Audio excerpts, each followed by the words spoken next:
ہمیں نظر نہیں آ رہا, یقیناً آپ کو بھی نظر نہیں آ اچھا رہا. اچھا پروفیسر صاحب, حکومت چاہ نہیں رہی, حکومت چاہ نہیں رہی ہے یا حکومت سے ہو نہیں رہا عملی جامہ پہنایا جا رہا؟ دیکھیں, ہر حکومت چاہتی ہے کہ اس کی ساکھ بحال رہے, اس کی عزت جو ہے اس کا تیا پانچا نہ ہو.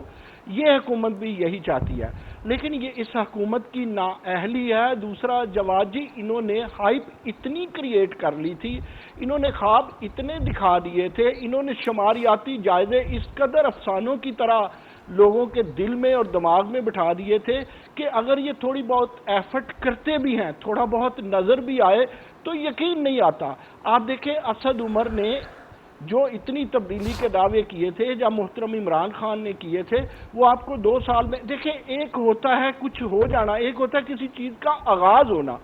آپ کو کسی چیز کا آغاز نظر ہی نہیں آ رہا, آپ کو کسی چیز کی ابتدائی جب نہ ملے تو آپ کیسی تسلی رکھیں گے؟ کب تک آپ خوابوں کی دنیا میں رہیں گے؟ کب تک آپ جاگتے ہوئے سپنے دیکھیں گے؟ انڈسٹری چل نہیں رہی, روزگار آپ فراہم نہیں کر رہے, ادارے آپ کی مانتے نہیں ہیں, رشوت کا بازار گرم ہے, بیوروکریسی آپ کی دسترس میں نہیں ہے, اور اس طرح آپ مجھے بتائیں کہ جاب دینے کی بجائے آپ جاب سے لوگوں کو نکال رہے ہیں. تو اس سے کس طرح مہنگائی کنٹرول ہوگی جب آپ اعتماد ہی نہیں دے پا رہے؟ دیکھیں, عوام کو کانفیڈنس دینا بہت ضروری ہے. جب آپ عوام کو کانفیڈنس دے تو اس طرح انویسٹمنٹ آتی ہے. جب کانفیڈنس نہیں ہوتا تو انویسٹمنٹ نہیں آتی. میں جو عرض کرنا چاہتا ہوں, امیر لوگوں کو تو شاید اس کا نقصان نہیں ہوتا, ان کے پاس گولڈ کی بانڈز کی صورت میں پیسے ہوتے ہیں یا ان کے پاس لینڈ ہوتی ہے, نہ ہو تو وہ فارن کرنسی میں جو ہے وہ اس میں بزنس کرتے ہیں. لیکن عام آدمی جو خط افلاس سے نیچے مسلسل ہم جا رہے ہیں, حکومتی جائزے کچھ ہیں لیکن جو شماریاتی جائزے ہیں عام آدمی کے, وہ اباؤٹ 60% خط افلاس سے ہم نیچے جا چکے ہیں. ایسی صورتحال میں اب آپ لوگوں کو سوائے تسلی کے اور کچھ نہیں دیتے تو یہ طفل تسلی آکسیجن تو بن سکتی ہے لیکن یہ غذا نہیں بن سکتی, یہ دوا نہیں بن سکتی, یہ خوراک نہیں بن سکتی. لوگوں کا مسئلہ دعا کا ہے, خوراک کا ہے. آپ ذرا غور کیجئے, جتنی ادویہ پچھلے دنوں مہنگی ہوئی ہیں, اس سے ایک گھر میں اگر ایک آدمی ادویہ استعمال کرتا ہے, 7-8 کی فیملی ہے, اس میں 2 بزرگ ہیں, بتائیں وہ اپنے بچوں کو کھلائے گا یا بزرگوں کو میڈیسن لا کر کے دے گا؟ اب سکولوں میں دیکھیں, آپ کتب میں دیکھیں, جو بازار گرم ہے, آپ ایک عام چیز میں ان چیزوں میں نہیں جاتا, سارا دن سوشل میڈیا اور کنونشنل میڈیا, ہمارا پرنٹ میڈیا سارا دن قیمتیں بتاتا رہتا ہے. میں اس پہ وقت ضائع نہیں کروں گا. اب لوگوں کو قیمتیں یاد ہو گئی ہیں, بلکہ یاد کیا ہونی ہے, کل قیمت اور ہوتی ہے, اگلے دن قیمت اور ہوتی ہے. اب آپ پیٹرول اتنا مہنگا کر دیں گے, مال برداری مہنگی ہوگی, تو مجھے بتائیں کہیں حکومت روک تھام کا ذریعہ اپنا رہی ہے؟ کوئی فارمولا, کوئی کلیہ ایکشن لے رہے ہیں؟ 11 نوٹس لیے تھے وزیر اعظم نے. اکرم چودھری صاحب, غریب طبقے کو موجودہ حکومت ریلیف دے سکے گی؟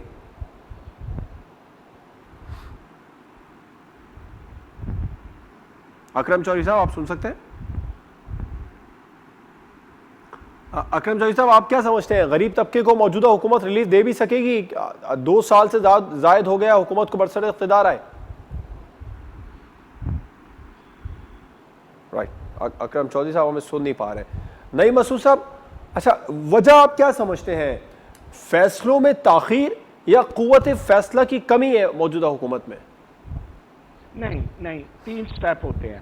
پہلا سٹیپ یہ ہے کہ چیزوں کو انڈرسٹینڈ کرنا, پھر دوسرا سٹیپ ہوتا ہے اس کو میئر کرنا, پھر تیسرا سٹیپ, اگر مختصر سٹیپ ہم کریں تو چین ریئیکشن میں تیسرا سٹیپ یہ ہے کہ آپ کوئی اقدام اٹھائیں.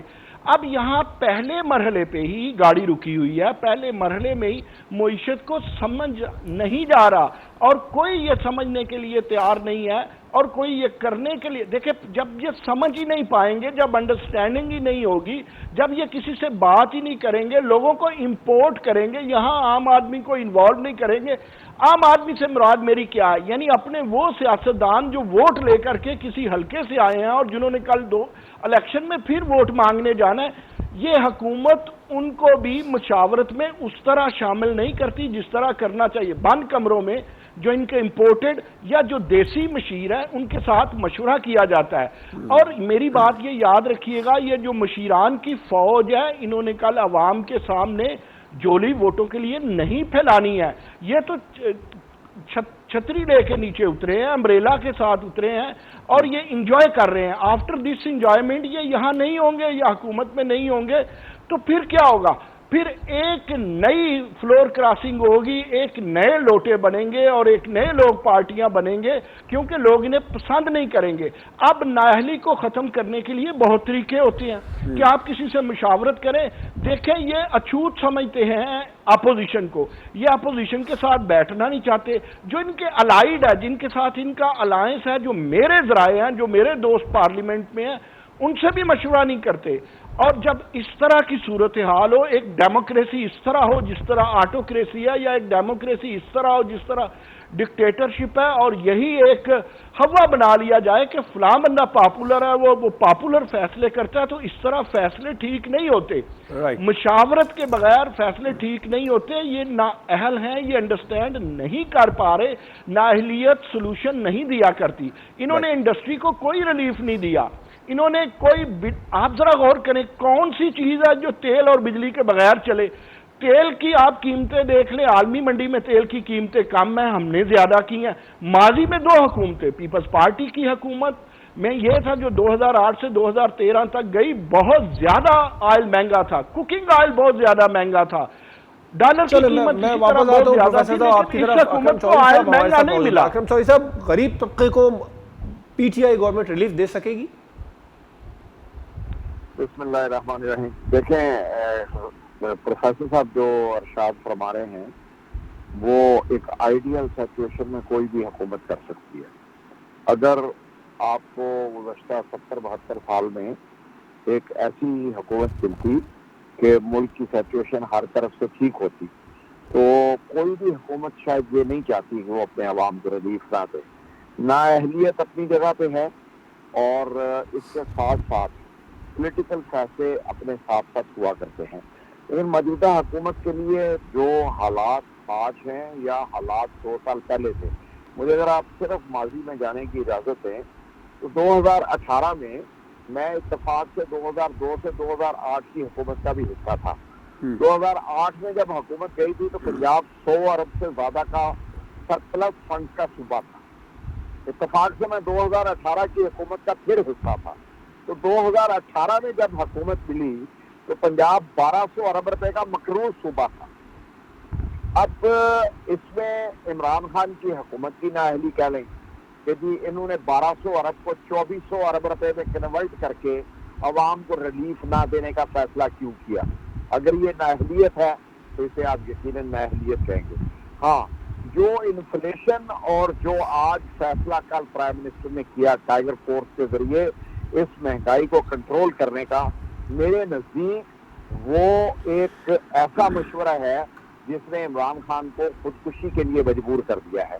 کیونکہ نہ تو اس ٹائیگر فورس کے پاس کوئی آئینی قانونی جواز ہے, نہ وہ کسی سسٹم کی باڈی کا حصہ ہے, نہ وہ گورنمنٹ کی ایڈمنسٹریشن کا حصہ ہے, نہ ان کے پاس کوئی اخلاقی جواز موجود ہوگا کہ وہ جا کے کسی دکاندار کو, کسی مل اونر کو, کسی فیکٹری کو دیکھ سکے. اچھا ٹھیک, یہ ایک الگ بات ہے. اچھا اکرم چوہدری صاحب, ابھی آپ ذکر کر رہے تھے کہ آئیڈیل سچویشن, جیسے پروفیسر صاحب بتا رہے تھے, ان کے پوائنٹ کو لے کر آپ نے تنقید کی کہ آئیڈیل سچویشن میں تو یہ سب ٹھیک ہے.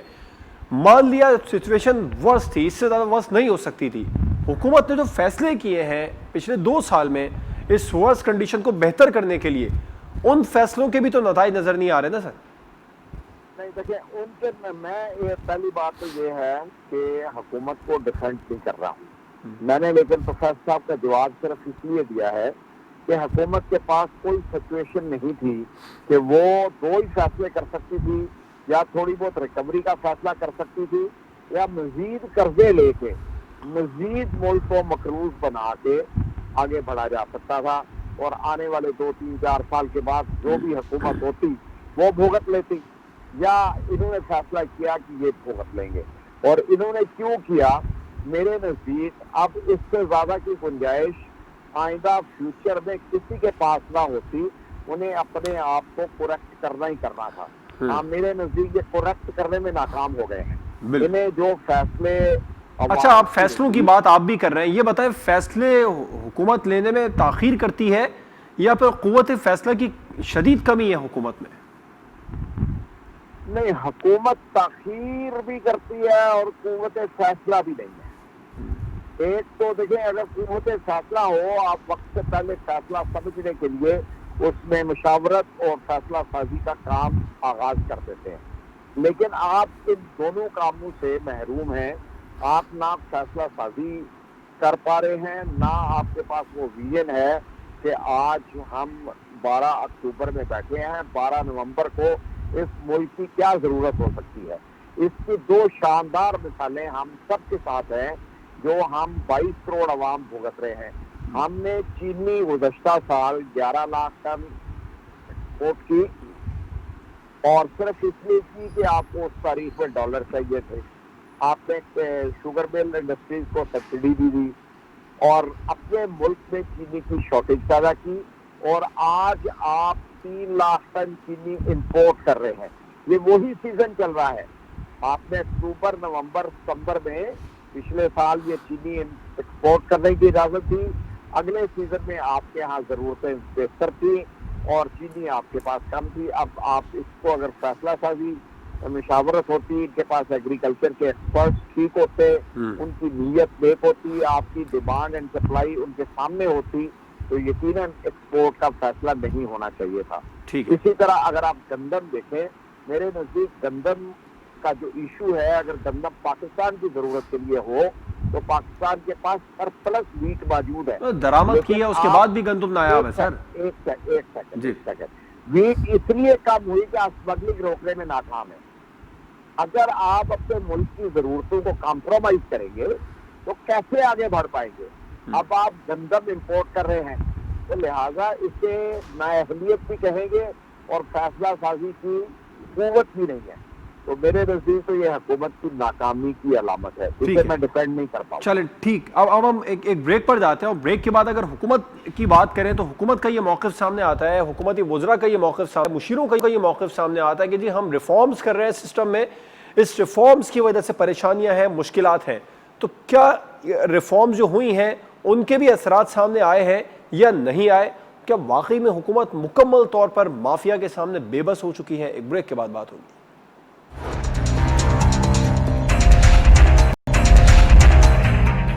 Welcome back. پروفیسر نعیم مسعود صاحب، حکومتی وزراء، حکومتی مشیران سے اگر مہنگائی کے بارے میں سوالات کیے جائیں، ماں سوائے گورنر پنجاب چودھری محمد سرور کے علاوہ، جو یہ کہتے نظر آ رہے ہیں کہ حکومت کی سب سے بڑی اور اہم دشمن مہنگائی ہی ہے، اس کے علاوہ دیگر وزراء، مشیران یہی کہتے نظر آتے ہیں کہ جی ریفارمز ہو رہی ہیں۔ ریفارمز ہو بھی رہی ہیں تو کہاں ہو رہی ہیں سر؟ آپ کیا سمجھتے ہیں؟ دیکھیں، آپ جن مشیروں کی، جن وزراء کی بات کر رہے ہیں، ان کے ہاں ریفارمز شاید اس چیز کو کہتے ہوں گے کہ ان کے وزرائے اعلیٰ یا ان کے وزیر اعظم ان کی باتوں سے خوش ہو جائیں۔ اگر تو وہ پھر اس طرح کی میٹھی گولی دے رہے ہیں یا میٹھی گولی لے رہے ہیں تو عوام کو اس کی سمجھ قطعی نہیں آ رہی۔ دیکھیں، ریفارمز کہاں ہو رہی ہیں؟ آپ نے بے نظیر انکم سپورٹ کا تیا پانچا کر دیا، کوئی سمجھ نہیں آئی۔ آپ نے انصاف کارڈ کی بات کی، ہیلتھ میں کوئی سمجھ نہیں آئی۔ کیا آپ نے وزیر اعظم یا وزرائے اعلیٰ کے پرنسپل سیکرٹریز کی جگہ کوئی پولیٹیکل سیکرٹریز لے آئے ہیں؟ کیا آپ نے بیوروکریسی کی جگہ ٹیکنوکریسی لے آئے ہیں؟ پچھلے 7 سال سے آپ سے کے پی کے میں میٹرو نہیں چل پا رہی، کیا اسے ریفارمز کہیں گے؟ دیکھیں، ریفارمز ہوں یا ڈیولپمنٹ ہو یا پلاننگ ہو، مجھے تو کہیں نظر نہیں آ رہی۔ دیکھیں، میں بالکل آئیڈیالزم کی بات نہیں کر رہا، میں پریکٹیکل بات کر رہا ہوں، اور پریکٹیکل بات یہ کہتی ہے کہ اگر انفلیشن کسی دور میں بہت کم رہی پاکستان کی تاریخ میں تو وہ 2016 تھا، اگر بہت زیادہ رہی تو وہ 2010 تھا۔ تو آپ دیکھیں پچھلے دنوں میں، پچھلی 2 حکومتوں میں دونوں چیزیں آئیں، ریفارمز بھی نظر آئے، آپ کو آئینی تبدیلیاں بھی نظر آئیں۔ اب اگر آپ کہیں کہ آپ راتوں رات ایک آرڈیننس کر کے کوئی آئی لینڈ پہ آپ ایک بات اس پہ آپ قبضہ کر لیں، چلے میں قبضہ نہیں کہتا، آپ اسے اپنے وفاق کے انڈر لے رہے ہیں، تو اسے اصلاحات نہیں کہتے، اور نہ اصلاحات اسے کہتے ہیں کہ آپ فضول باتیں کریں اور لوگوں کو صرف احتساب سے ڈرائیں۔ اسے بھی کوئی پلاننگ نہیں کہتے، اسے بھی کوئی اصلاحات نہیں کہتے، یہ کوئی ریفارمز نہیں ہے۔ اگر آپ یونیورسٹیوں میں ریفارمز لے آئے ہیں تو مجھے بتا دیجئے، میں مان جاتا ہوں۔ کہیں ریفارم نام کی چیز کہیں بھی ہے؟ میں نے تو عرض کیا اگر اس کا کہیں آغاز بھی ہے تو مجھے بتا دیجئے۔ آپ نے ایک وعدہ کیا تھا جنوبی پنجاب کا، جنوبی پنجاب محاذ کو اپنے ساتھ لگایا تھا کہ آپ جنوبی پنجاب کو صوبہ بنا دیں گے۔ اگر ان وعدوں کو ہی آپ نے پورا، ارے بھائی پہلے وعدے ہوتے ہیں، سیاستدان کے وعدے ہوتے ہیں، اپنے وعدوں کے بل بوتے پہ اس نے سیاست کرنی ہے، عوام کے پاس جانا ہے۔ جو لوگ اپنے وعدے نہیں پورے کر سکے، جن کی باتوں میں سچائی کی بجائے ڈٹائی زیادہ ہے، اگر اسے آپ ریفارمز کہتے ہیں تو پھر میں مان لیتا ہوں جی بڑی ریفارمز ہو رہی ہیں۔ ریفارمز کہاں ضروری ہیں؟ ریفارم ضروری تھی انڈسٹری میں، ریفارم ضروری تھی ٹیکسز میں، ریفارم ضروری تھی ہائر ایجوکیشن میں، ریفارم ضروری تھی آپ کی حکومت ریسرچ کہتی ہے میں، ٹیکس ریفارم ریفارمز کی ضروری تھی ہے، بینکنگ میں، ہم نے ڈیولپمنٹ میں کہیں نظر نہیں سر آتی۔ اکانومی کو لے کر ریفارمز کر رہے ہیں، ٹیکس ریفارمز ہم نے کی ہیں، تعلیمی میدان میں ریفارمز کر رہے ہیں، صحت کے میدان میں حکومت کا موقف ہے کہ وہ ریفارمز کرتے نظر آ رہے ہیں۔ دعوے تو بہت زیادہ کیے ہیں۔ جواد، نہ مجھے ٹیلیسکوپ سے ریفارمز نظر آتی ہیں، نہ مجھے مائکروسکوپ سے نظر آتی ہیں۔ میں تو اکرم چودھری صاحب آپ کیا سمجھتے ہیں واقعی میں ریفارمز ہو ہی نہیں رہی، حکومت نے چھیڑا بھی نہیں ہے، صرف دعوے اور وعدے ہی ہیں؟ ہاں، اس کے بارے میں پروفیسر صاحب جو تجزیہ فرما رہے ہیں مجھے پوری طرح اتفاق ہے۔ اچھا، یعنی کہ حکومت جو ٹیکس ریفارمز کی بات کرتی ہے وہ غلط ہے، حکومت جو اکانومی کو ریوائول کیا ریفارمز کی بات کر رہی ہے وہ غلط ہے، حکومت جو تعلیمی میدان میں کہتی ہے کہ ہم بڑے بڑے سٹیپ لے رہے ہیں جو تعلیمی صورتحال ہے اس کو ٹھیک کرنے کے لیے، یہ سب صرف دعوے ہی ہیں۔ اب دیکھیں، ہم اگر پروفیسر کا کیونکہ تعلیم کے شعبے سے بڑا گہرا تعلق ہے، یہ اس پر بہتر روشنی ڈال سکیں گے، لیکن اگر آپ میرے سے اکنامکس کے اوپر ریفارمز پوچھ لیں تو میں آپ کو دو چیزیں انڈیکیٹ کر چکا۔ جو 22 کروڑ لوگوں کی ضرورت ہے، ویٹ بھی اور شوگر بھی، تو اس کا جو حشر آج اس ملک میں موجود ہے وہ آپ کے سامنے ہے۔ وہ اگر ریفارمز کے نتیجے میں ہے تو میرا خیال ہے کہ عوام کو 22 کروڑ کے بجائے 11 کروڑ کر لینا چاہیے تاکہ ان کے مطابق ان کے پاس چیزیں اویلیبل ہوں۔ تو اب اس کا تو کوئی جواب ہمارے پاس تو ہے نہیں، نہ مجھے کوئی نظر آتا ہے، نہ کوئی ریفارم کی پالیسی نظر آ رہی ہے۔ ہاں، حکومت میں ایک چیز ایسی ہے جس انڈیکیٹر کی مجھے بھی سمجھ نہیں آ رہی کہ وہ کیوں بہتر ہو رہا ہے، وہ ہے ریمیڈنس کا، کہ وہ ہر مہینے 2.3، 2.4، 2.3، 2.5 بلین ڈالر اوورسیز پاکستانی بھیج رہے ہیں۔ اگر تو اس کا تعلق ڈالر کی قیمت 165 166 روپے ہونے سے ہے اور وہ لوگ بہتر رزلٹ حاصل کر پا رہے ہیں، وہ تو سمجھ آتا ہے۔ ادروائز مجھے سمجھ نہیں آ رہی کہ پاکستان کی اکنامکس میں کون سی چیز ہے۔ اور دوسری بات یہ ہے کہ پوسٹ کرونا ہماری قوم ابھی تک ذہنی طور پہ پکنک کے میدان میں کھیل رہی ہے۔ انہیں پتہ ہی نہیں ہے کہ ہم نے گزشتہ 9 یا 10 مہینوں میں کتنا بڑا لاس کر لیا ہے، کتنی ان امپلائمنٹ ہو گئی ہے، کتنے لوگ اپنی روزگار کے علاوہ اپنے کاروباروں سے محروم ہو گئے ہیں۔ تو اس کے بھی ابھی آفٹر شاکس آپ کو ملنے والے ہیں۔ یہ کوئی 2-3 مہینے آپ اور چلائیں، اگر خدا نہ کرے کہ اس کرونا سے کوئی منی لاک ڈاؤن یا لاک ڈاؤن جو so called smart lockdown ہے، micro smart lockdown, economy ہمارے لیے بہت بڑا عذاب بن جائے گی، جس کی ریفارمز کی ہم بات کر رہے ہیں۔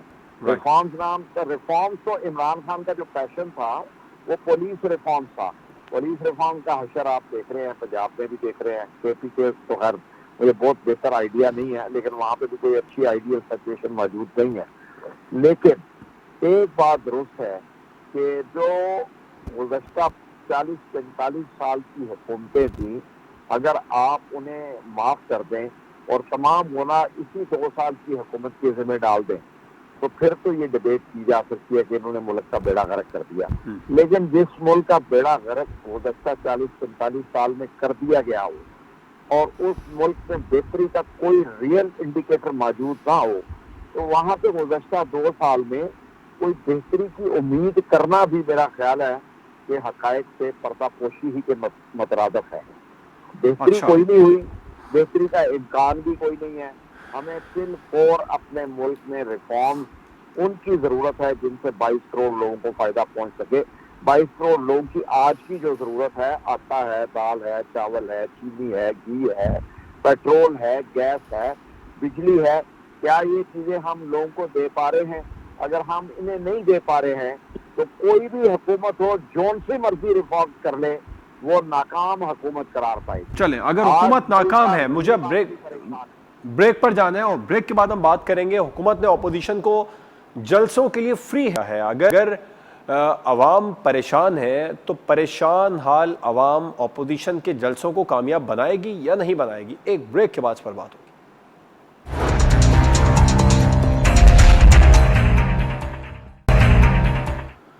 Welcome back. اپوزیشن کو حکومت مخالف جلسوں کے لیے فری ہینڈ مل گیا ہے. حکومت نے کرونا ایس او پیز کو مد نظر رکھتے ہوئے پاکستان ڈیموکریٹک موومنٹ یا اپوزیشن کی جو تحریک ہے اسے جلسے کرنے کی اجازت دے دی ہے. اب کیا پریشان عوام جو ہے وہ اپوزیشن کا ساتھ دیں گی یا نہیں دیں گی؟ اپنے تجزیہ کاروں سے جان لیتے ہیں. پروفیسر نعیم مسعود صاحب, آپ سمجھتے ہیں عوام جو کنڈیشن ہے عوام کی اس میں وہ اپوزیشن کے جلسوں کو کامیاب بنوا دیں گے؟ دیکھیں جواد کمال, عرض یہ ہے کہ یہ وہ اپوزیشن ہے جس کا ایک بیک گراؤنڈ ہے, جس کی ایک ہسٹری ہے.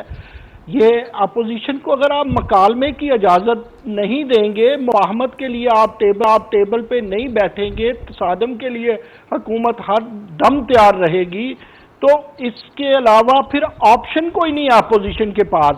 پھر عوام جانتے ہیں کہ یہ اپوزیشن وہ ہے جنہوں نے پاکستان کو جوہری توانائی کا حامل بنایا, میزائل ٹیکنالوجی کا حامل بنایا, موٹر وے بنائی, اس کے علاوہ سی پیک کو لائے, ایران پاکستان گیس پہ یہ لوگ قریب آئے. ان لوگوں نے بڑی بڑی اچھی خارجہ پالیسی دی. اب آپ یہ دیکھیں کہ اتنا کچھ ایک اپوزیشن کے پلڑے میں ہے جو وہ بات کرے گی, اور پھر یہ اپنی جگہ کا ایک مکالمہ ہے لیکن لاؤڈ وائس میں, اونچی آواز میں. یہی ہے نا احتجاج. اگر احتجاج تصادم کی راہ اختیار کر لیتا ہے تو اس شاہراہ کو, اس منزل کو کوئی بھی پسند نہیں کرے گا. پھر آپ کو یاد ہوگا کہ موجودہ جو حکومت ہے, جب یہ ماضی میں اپوزیشن تھی تو انہوں نے تو 3-4 مہینے کا احتجاج کیا. آپ لوگوں نے احتجاج پہ مجبور کر دیا. جب اپوزیشن کو آپ حکومت کو آپ آرڈیننس سے چلائیں گے اور اپوزیشن کی بات سننے کے بجائے انہیں دیوار کے ساتھ لگائیں گے, تو اس کے علاوہ اپوزیشن کے پاس اپنے سروائیول کے لیے کوئی آپشن نہیں رہ جاتی. پھر دوسری یہ بات ہے کہ میری ایک بات یاد رکھیے, یہ عالمی سطح پہ ہے. جب تک آپ اپوزیشن بولے نہ, بات نہ کرے, حکومت کی غلطیاں گنوائے نہ, حکومتیں سویا ہوا محل بنی رہتی ہیں, وہ تساہل پسندی کو چومتی رہتی ہیں. اب اس سے حکومت کو ایکٹیو ہونا پڑے گا. اگر حکومت میں دمخم ہے, حکومت کے پاس واقعی کوئی ریفارمز ہیں, حکومت کے پاس کوئی واقعی ایسے ترقیاتی پتے ہیں, تو وہ اپوزیشن کرتی رہے. یہ دکھائیں عوام کو, یہ عوام کو روکیں گے. دیکھیں عوام کو احتجاج سے صرف ایک چیز روکتی ہے, اگر حکومت کے پاس احساس نام کی کوئی چیز نہیں ہے. اگر اپوزیشن عوام کی بات کرتی ہے اپنے احتجاج میں, بھلے وہ سیاست ہی کیوں نہ ہو, تو آبویسلی ان کے ساتھ عوام آئیں گے. اور آپ کو پتہ ہے سٹریٹ پاور والی پارٹیاں اس وقت اپوزیشن میں ہیں. اگر آپ خالی نون لیگ کو لے لیں تو پنجاب میں تو نون لیگ کی سیٹیں زیادہ ہیں. اور آپ کو پتہ ہے اس وقت جو بڑی صورتحال ہے جو ماضی میں پاکستان نے دیکھی نہیں ہے, دونوں بڑی پارٹیاں یعنی اپوزیشن بھی اور حکومت بھی, اس کا تعلق لیڈران کا پنجاب سے ہے. جب لیڈران کا تعلق پنجاب سے پہلی دفعہ ہوا ہے تو اسٹیبلشمنٹ بند گلی میں گئی ہے. پہلے اپوزیشن میں لوگ یا اینٹی اسٹیبلشمنٹ لوگ کچھ بلوچستان سے ہوتے تھے یا سندھ سے ہوتے تھے یا کسی اور صوبے سے ہوتے تھے, انہیں روکنا بڑا آسان ہوتا تھا. اب جی ٹی روڈ پہ جو یہ دمادم مسجد کلندر ہوگا تو یہ ہو جائے گا. اس میں آپ نہیں روک پائیں گے. ایک ہی حکومت کے پاس طریقہ ہے. فرض کرے حکومت آپشن یہ استعمال نہ کرتی کہ انہیں آزادی نہ دیتی تو احتجاج شروع ہونے سے پہلے ہی کامیاب ہو جاتا. یہ حکومت نے پولیٹیکلی ایک اچھا حربہ استعمال کیا ہے. انہوں نے کہا گیا کہ یہ میدان ہے اور آپ سجا لیں. اب اگر وہ لوگ میدان سجا لیتے ہیں, اپنی بات کر لیتے ہیں, لوگوں کو قائل کر لیتے ہیں, مہنگائی کی بات کرتے ہیں, تو یہ نہیں ہے کہ لوگ ان پہ کوئی بالکل 100% اعتماد کر لیں گے, لیکن لوگ خوش ہوں گے. جواد کمال, آپ غریب آدمی کی بات کریں, آپ مسکین آدمی کی بات کریں, جس کو انصاف نہیں ملتا اس کی آپ بات کریں, لوگ آپ کے نعرے لگانا شروع کر دیں گے. دیکھیں ہم ایسے آنکھوں میں دیپ جلا دیتے ہیں لوگوں کے, معصوموں کے, مظلوموں کے, تو وہ بیچارے تھوڑا سا ریلیف, انہیں آکسیجن کا پف بھی ملتا ہے تو اسے آب حیات سمجھ لیتے ہیں. یہ ہماری پسی ہوئی عوام ہے, ہم غلامی سے نہیں نکل سکے اور اس عوام کو بار بار مارا گیا, بار بار سیاسی